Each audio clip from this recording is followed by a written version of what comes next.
તાલુકા પંચાયત સદસ્ય રિધિબેન નાયાણીની સતર્કતાથી વિથોણમાં આગની ઘટના સમયે તાત્કાલિક કામગીરી. ફાયર સુવિધાના અભાવે પાંદરોથી પહોંચ્યું ફાયર ફાઇટર. સ્થાનિકોના સહકારથી આગ કાબૂમાં. નખત્રાણા તાલુકાના વિથોણ મુકામે ચાવડકા રોડ પર આવેલ કોલીવાસ વિસ્તારમાં આજે ભર બપોરે અંદાજે 2:30 વાગ્યા સમયે અચાનક આગ લાગવાની ઘટના સર્જાતા વિસ્તારમાં અફરાતફરીનો માહોલ સર્જાયો હતો. ઘટનાની જાણ થતાં તાલુકા પંચાયત સદસ્ય રિદ્ધિબેન શાંતિલાલ નાયાણી તાત્કાલિક ઘટના સ્થળે પહોંચી પરિસ્થિતિનો તાગ મેળવ્યો.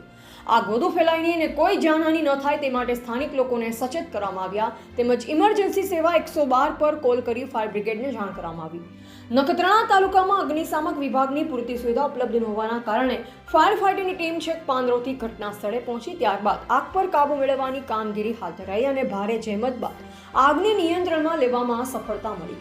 આ બનાવ દરમિયાન તાલુકા પંચાયત સદસ્ય દિનેશભાઈ રૂડાણી, ગામના સરપંચ શ્રી, તલાટી કમ મંત્રી તેમજ અંદાજે 50 જેટલા સ્થાનિક લોકોએ સહકાર આપી બચાવ કામગીરીમાં મહત્વપૂર્ણ ભૂમિકા ભજવી હતી.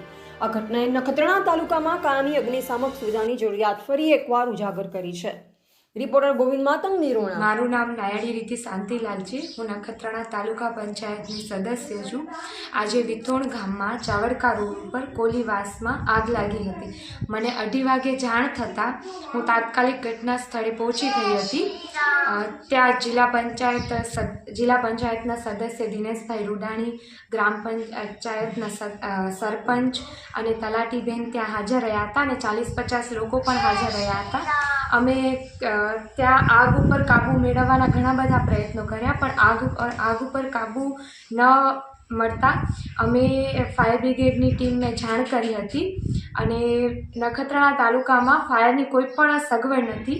તો હું તંત્રને એક જ અપીલ કરું છું કે સૌપ્રથમ તે ફાયરની વ્યવસ્થા કરે કે જેથી આવતી કોઈ પણ આગ લાગે તો એને આપણે જલ્દીથી આપણે એને કાબૂ કરી શકીએ.